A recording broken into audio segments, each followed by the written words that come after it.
يا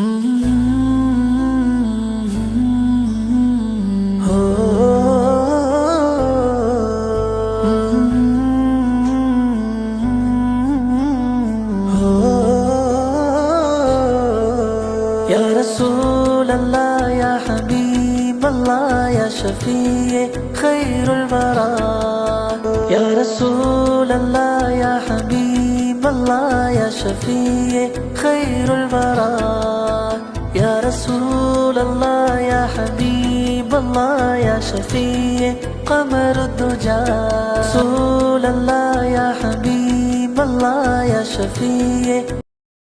ஈருலகை படைத்து பரிபாலிக்கின்ற வல்ல ரஹ்மான்கே புகழ் அனைத்து முறித்தாவதாக. கண்மணி நாயகம் ஸல்லல்லாஹு அலைஹி வஸல்லம் அவர்கள் மீதும் அவர்களின் சஹாபாக்கள் மீதும் அவர்களின் குடும்பத்தினர் மீதும் இன்னும் உங்களின் மீதும் என் மீதும் அல்லாஹ்வின் சாந்தியும் சமாதானம் என்றென்றும் நின்று நிலவட்டுமாக. ஆமீன். நபி ஸல்லல்லாஹு அலைஹி வஸல்லம் அவர்களை கனவில் கண்ட உண்மை நிகழ்வு என்ற தொடரில் நம்ம இன்று பார்க்க போவது என்ன பேசுகிறீங்க. அஸ்ஸலாமு அலைக்கும் வரஹ்மத்துல்லாஹி வபரகாத்துஹு. நபி ஸல்லல்லாஹு அலைஹி வஸல்லம் அவர்களின் நூரை பார்ப்பது. 2 மனிதர் உட்கார்ந்து பேசிக்கொண்டிருக்காங்க. அவர்களுக்கு அருகில் கஅபுல் அஹ்பார் ரஹ்மத்துல்லாஹி அவர்கள் இருக்கிறாங்க. அப்போது அவர்களின் ஒருவர் மற்றொருவரிடம், நான் ஒரு கனவு கண்டேன், மக்கள் அனைவரும் ஒன்று சேர்க்கப்பட்டு இருந்தார்கள், மறுமை நாள் போல் இருந்தது என்று சொல்கிறாங்க. அப்போது அனைத்து நபிமார்களையும் பார்த்தேன், அவர்களுக்கு 2 நூறு இருந்தன, அவர்களை பின்பற்றியவருக்கு 1 நூறு இருந்தது என்று சொல்கிறாங்க. அப்புறம் முஹம்மது நபி ஸல்லல்லாஹு அலைஹி வஸல்லம் அவர்களை பார்த்தேன், அவர்களுடைய தலைமுடியிலும் உடலிலும் உள்ள ஒவ்வொரு முடியிலும் ஒளி நிறைந்தது இருந்தது, அவரை பின்பற்றியவருக்கு அனைவருக்குமே 2 நூறு இருந்தது, அதாவது 2 நூறு ஒளி இருந்தது அப்படின்னு சொன்னாங்க. இதை கேட்ட கஅபுல் அஹ்பார் ரஹ்மத்துல்லாஹி அவர்கள் அவர்களிடம், அல்லாஹ்வின் அடியாரே, அல்லாஹ்வை பயந்து நடந்து கொள்ளுங்கள், எதை பேசுகிறீர்கள் என்பதை கவனித்து பேசுங்க அப்படின்னு சொல்கிறாங்க. அதற்கு அந்த மனிதர், இது ஒரு கனவு மட்டுமே, நான் எதை பார்த்தேனோ அதை அப்படியே சொல்கின்றேன் என்று சொல்கிறாங்க.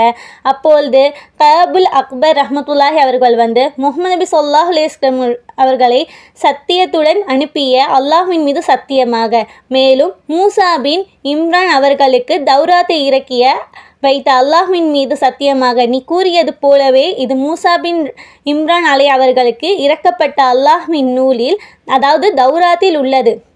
2 ஒளி உடையவர் நபிகள் நாயகம் ஸல்லல்லாஹு அலைஹி வஸல்லம் என்று தௌராத்தில் உள்ளது. உள்ளத்தாலும் உடலாலும் ஒளியால் நிரப்பிய நபிகள் நாயகம் ஸல்லல்லாஹு அலைஹி வஸல்லம் அவர்கள் சொல்லும் செயலும் நம்மளுக்கு வழிகாட்டியாகும். அதாவது நபிகள் நாயகம் ஸல்லல்லாஹு அலைஹி வஸல்லம் அவர்களுக்கு 2 ஒளி இருக்கின்றது என்பதின் பொருள் என்னவென்றால், ஒரு ஒளி இருப்பவரையே பின்பற்றி நடக்கலாம் என்றபோது 2 ஒளி இருப்பவரை கண்மூடிக்கொண்டு பின்பற்றி நடந்து வாழலாம் என்பதுதான் இந்த நிகழ்வு நமக்கு உணர்த்துகின்றது. இன்ஷா அல்லாஹ் நம் அனைவரும் நபி ஸல்லல்லாஹு அலைஹி வஸல்லம் அவர்களை பின்பற்றி வாழ வல்ல ரஹ்மான் தௌஃபீக் செய்வானாக. அஸ்ஸலாமு அலைக்கும் வரஹ்மத்துல்லாஹி வபரகாத்துஹு.